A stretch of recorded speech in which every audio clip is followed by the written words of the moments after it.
सोचिए एक religious leader किसी एडल्ट को अपने रिलीजन के ट्रूथ पर कन्विंस करने की कोशिश करे, ऐसी रिलीजियस स्टोरीज और मिथ्स बताकर जो उसने बचपन में कभी नहीं सुनी। हाँ, ये कुछ लोगों पर ज़रूर काम कर सकता है, मगर ज़्यादातर के साथ ये काम नहीं करेगा। लेकिन अगर यही चीज़ बच्चों के साथ की जाए तो सक्सेस रेट काफ़ी हाई होगी। अगर आप रिलीजियस हैं या हुआ करते थे तो याद कीजिए आपने अपना रिलीजन फॉलो करना कब शुरू किया था। बचपन में ना। मुझे यकीन है कि 99.99% के लिए ये सच है, यहाँ तक कि मेरे लिए भी। इस वीडियो में हम रिलीजियस इंडोक्ट्रिनेशन के बारे में बात करेंगे और ये भी बात करेंगे कि कैसे आप अपने बच्चे को इस ट्रैप में फंसने से बचा सकते हैं। मेरा नाम है प्रणव और आप देख रहे हैं साइंस इज डोप।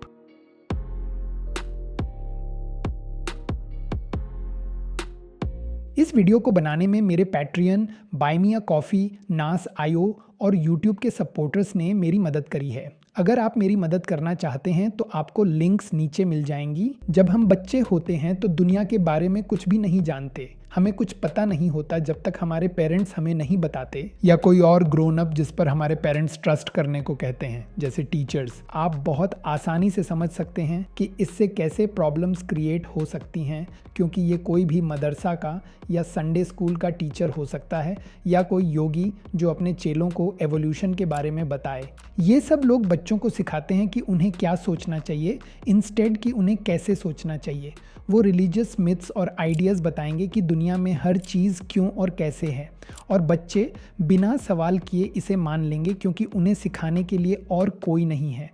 क्रिएशन के मिथ का एग्जाम्पल लीजिए। हर धर्म में एक मिथ है कि ये दुनिया कैसे बनी थी। आप इस क्रिएशन स्टोरी को किसी अडल्ट को बताकर उसे कन्विंस करने की कोशिश कीजिए और वो इसे सिरे से नकार देंगे, मगर एक बच्चा ऐसा नहीं करेगा क्योंकि उनमें अभी क्रिटिकल थिंकिंग नहीं है। उन्हें नहीं पता कि किसी स्टेटमेंट की सच्चाई को कैसे झांचा जाए। वो जिस भी इंसान पर ट्रस्ट करते हैं उसकी कहीं हर बात उन्हें सही ही लगती है। और ये वीडियो सिर्फ रिलीजन के बारे में नहीं है, हालांकि ये दुनिया में सूडोसाइंस फैलाने का सबसे आसान तरीका है।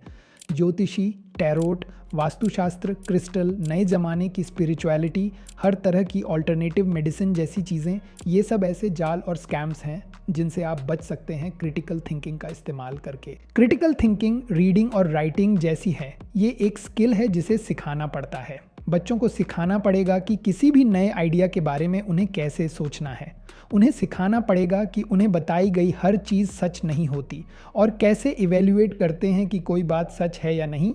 उन्हें सिखाना पड़ेगा कि स्केप्टिक कैसे बना जाए।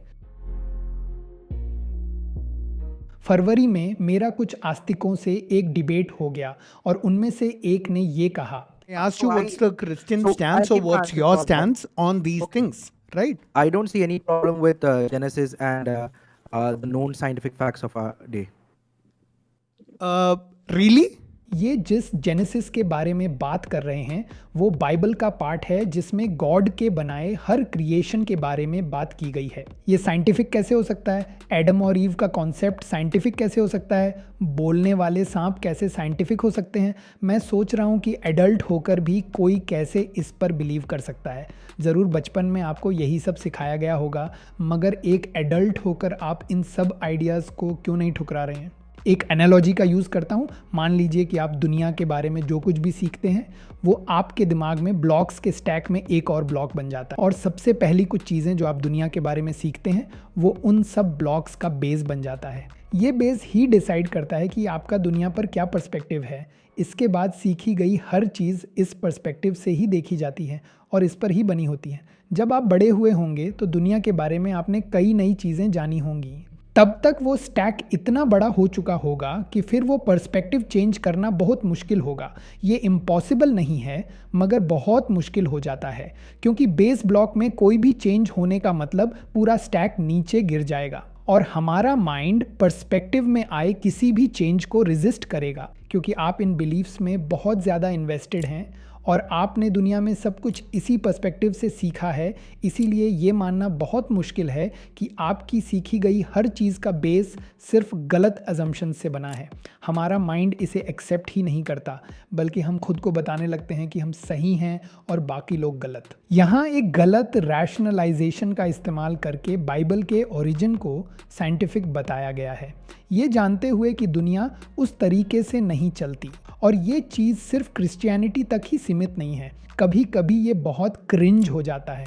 जैसे जब कुछ लोग अपने रिलीजन में इतने इन्वेस्टेड होते हैं कि वो सच में मान लेते हैं कि उनके रिलीजन में रेडियो एक्टिव न्यूक्लियर रिएक्टर का सिंबल है, या कार्ल सेगन ने बोला है कि उनका रिलीजन कितना साइंटिफिक है। वो ये नहीं समझते कि इस सब की तारीफ सिर्फ वही लोग करते हैं जिनका पर्सपेक्टिव उनके जैसा ही होता है, और वो अपनी पोस्ट पर इतने सारे लाइक्स देखकर खुद को वैलिडेट कर लेते हैं। अगर बचपन में आपको सिखाया गया हो कि क्या सोचना है बजाय इसके कि कैसे सोचना है, तो लाइफ में आगे जाकर अगर आप क्रिटिकल थिंकिंग और स्केप्टिसिज्म सीख भी लें तो भी आप उसे अपने रिलीजन पर अप्लाई नहीं करते, इसे उन आइडियाज़ पर अप्लाई नहीं करते जिन्हें आप सच मानते हैं। कोई आइडिया रिलीजन से अलग हो तो भी, वो चाहे अल्टरनेटिव मेडिसिन हो, एस्ट्रोलॉजी हो या कोई स्पिरिचुअल नॉनसेंस, ये सब ऐसे असम्पशंस पर बेस्ड हैं जिनका कोई एविडेंस नहीं है, और ये इन्फॉर्मेशन का बहुत ख़राब बेस बनाते हैं। मैं एक बार अपने डैड के साथ ट्रैवल कर रहा था और हमें रोड साइड पर एक बहुत बड़ा बंगलो दिखा। मेरे डैड ने बताया कि यह एक बहुत बड़े लोकल एस्ट्रोलॉजर का है। मैंने सोचा ये क्या बकवास है, क्या यही सब लगता है? जो लोग क्रिटिकल थिंकिंग नहीं रखते उनको स्कैम करो और अमीर हो जाओ। क्या हम ऐसी दुनिया में रहना चाहते हैं? ऐसी दुनिया जहां पेंडेमिक के बीच में एक धोखेबाज पूरे देश को स्कैम कर सकता है ये बोलकर कि उसके पास एक क्योर है? ऐसी दुनिया जहां एक गॉडमैन कुछ बेसलेस आइडियाज़ के अराउंड पूरे के पूरे कल्ट बना सकते हैं और लोगों को फेक प्रोडक्ट्स बेचकर उन पैसों को रिलीजियस नॉन प्रॉफिट का नाम देकर टैक्स इवेड भी कर सकते हैं। जब मैं लोगों को ऐसे डिसीजंस लेते हुए देखता हूं जो उनकी ज़िंदगी बर्बाद कर देते हैं, जो बहुत आसानी से अवॉइड किए जा सकते थे अगर वो बेसिक क्रिटिकल थिंकिंग सीख लेते। ज़रा ये क्लिप देखिए। Why? Because it's 5 o'clock in the morning. It's too early. Why? The sun hasn't come up yet. Why? Because the sun comes up later. Why? Well, the Earth goes around, and when it turns a certain amount, the sun shows on the horizon. Why? I don't know. ये scene Louis CK के sitcom के एक episode में से है, और मुझे लगता है कि इस क्लिप से हम रैशनल थिंकिंग के बारे में काफ़ी कुछ सीख सकते हैं, स्पेशली तब जब यंग एज से रैशनल थिंकिंग डेवलप करने की बात हो। जिस पार्ट में वो बच्ची क्यों क्यों क्यों पूछ रही है। Why? Why? Why? हर बच्चा ऐसा ही होता है, वो समझना चाहते हैं कि उनके आसपास क्या हो रहा है। अगर ये क्यूरियोसिटी अपना काम करे तो 90% टाइम्स आपको कुछ करने की ज़रूरत ही नहीं है, मगर ऐसा नहीं होता है ना। मुझे याद है जब मैं बच्चा था और मैंने कुछ सवाल किए, जैसे कि हम मंदिर क्यों जाते हैं, तो मुझे जवाब मिलते थे क्योंकि मैंने कहा है। मुझे यकीन है कि आप में से कई लोगों को ऐसे ही जवाब मिले होंगे। हम दिन में 5 बार नमाज क्यों पढ़ें, क्योंकि कुरान में ऐसा लिखा है। ऐसे रिप्लाइज जहां हमें कोई बात सिर्फ इसलिए माननी चाहिए क्योंकि वो एक अथॉरिटी फिगर ने कही है, लॉजिकली गलत है। या अगर कोई बच्ची बार बार क्यों क्यों पूछती है Why? Why? Why? Why? Why? तो एडल्ट्स उसे ये कह के चुप करा देते हैं कि वो डिसरिस्पेक्टफुल हो रही है, या वो कहेंगे कि बड़ों की बात मानो, जैसा वो कहें वैसा करो। कुरान अपने फॉलोअर्स को अथॉरिटी की बात मानने को कहने के लिए नोटोरियस है। या आप ये सब चीज़ें तब सुनते हैं जब आपको खुद कुछ नहीं पता होता। यहाँ आप शायद एक बात नोटिस करेंगे, ये सब नॉन आंसर्स हैं। पता है इन सब से बेहतर आंसर क्या होगा? ये I don't know. मुझे नहीं पता, लेकिन चलो पता लगाते हैं। और इंटरनेट की बदौलत आजकल पता लगाना काफ़ी इजी भी है। कोई भी फैक्ट या इन्फॉर्मेशन हमारे हाथों में ही मिल जाती है। आप बच्चों को खुद से सोचने का हुनर सिखाकर उन पर बहुत बड़ा एहसान करेंगे। बच्चों में क्यूरियोसिटी को बढ़ाने के लिए आपको कहना है मुझे नहीं पता, मुझे नहीं पता। ये कहने से आपकी इज्जत कम नहीं हो जाती। पता है इज्जत कैसे कम होती है? जब आप ऐसा जवाब दें जो उन्हें बाद में जाकर पता लगे कि वो गलत था। मैं खुद इससे गुजर चुका हूँ। मेरा पॉइंट है बस मुझे नहीं पता कह दीजिए। और ऑब्वियसली ये उन बच्चों पर ही अप्लाई होता है जो अभी पढ़ने की उम्र में हैं, और यही वो एज है जब पेरेंट्स को ध्यान रखना चाहिए कि बच्चे रिलीजन, कास्ट, कलर, जेंडर और नेशनैलिटी को लेकर कोई प्रेजुडिस ना बनाएं। क्यूरियोसिटी को बढ़ावा दीजिए, उन्हें सवाल पूछने के लिए इनकरेज कीजिए। उन्हें बताइए कि दुनिया में जो कुछ भी होता है उसका एक कॉज और एक मैकेनिज्म होता है, और उस कॉज का कोई एविडेंस होना चाहिए। वो सिर्फ इसलिए सच नहीं है क्योंकि किसी बड़े ने ऐसा कहा है या किसी किताब में ऐसा लिखा है, उसके पीछे कोई रियल सॉलिड रीज़न होना चाहिए। कुछ सिंपल एग्जाम्पल से शुरुआत कीजिए। जैसे अगर आप टीवी का स्विच ऑन करते हैं तो टीवी चल जानी चाहिए, लेकिन नहीं चली। क्यों? अगर टीवी को पावर मिल रही है और वो ठीक है तो चलनी चाहिए, मगर क्या उसे पावर मिल रही है? अगर घर में पावर नहीं है तो लाइट्स भी काम नहीं करेंगी, इसलिए आप लाइट्स ऑन करते हैं लेकिन वो तो जल रही हैं। इसका मतलब सिर्फ टीवी काम नहीं कर रहा तो आपको रिपेयर करने वाले को बुलाना होगा। देखा कैसे जब हम सवाल करते हैं और एविडेंस ढूंढते हैं, जैसे कि लाइट्स जल रही हैं लेकिन टीवी नहीं, तब हम सॉल्यूशंस के कितना पास आ जाते हैं। ऑफ कोर्स कुछ जवाब इतनी आसानी से नहीं मिलते, फिर ऐसे केसेस में हम रिसर्च करते हैं, लेकिन ये वो समय के साथ सीख जाएंगे। तो मेन कंक्लूजन है कि जब तक एविडेंस नहीं मिलता उन्हें सवाल करते रहना है, और कभी कभार कोई जवाब नहीं मिलता तब हमें नॉलेज में गैप का पता चलता है। तो अब आपके पास कुछ नया सीखने की अपॉर्चुनिटी है। और मैं हमेशा कहता हूँ कि कोई भी सवाल बचकाना नहीं होता। लोग जिन सवालों को बचकाना बोलते हैं वो सवाल उस इंसान के मन में जो मिसकंसेप्शन है उसे बताते हैं। इसीलिए ऐसे सवालों को पूछने के लिए बढ़ावा दिया जाना चाहिए, क्योंकि इन सवालों के ज़रिए ही आप अपने मिसकंसेप्शन दूर कर सकते हैं। दूसरी चीज़, बच्चों को स्केप्टिकल होना सिखाइए। उन्हें हमेशा ऐसे लोग मिलेंगे जो इस तरह की बातें करेंगे, जैसे सोलर इक्लिप्स के वक्त खाना नहीं खाना चाहिए। तब उन्हें ये कहने की बजाय कि आप खा सकते हैं या नहीं खा सकते, उन्हें खुद जवाब सोचने दीजिए। कैसे? सवाल पूछकर। अच्छा, तो हम क्यों नहीं खा सकते सोलर इक्लिप्स के दौरान? कुछ लोग कहते हैं कि इस वक्त बीमारी फैलाने वाले बैक्टीरिया और वायरस एक्टिव रहते हैं। क्यों? क्योंकि सन ब्लॉक्ड है। इसका मतलब कि ऐसा रात में भी होना चाहिए, पर हम रात में खा सकते हैं तो ये वजह नहीं हो सकती। कुछ लोग कहते हैं कि इस वक्त दिन में हार्मफुल रेडिएशंस होती हैं, मगर ये रेडिएशंस आती कहाँ से हैं? सन तो ब्लॉक्ड है, मतलब वहाँ से नहीं आई।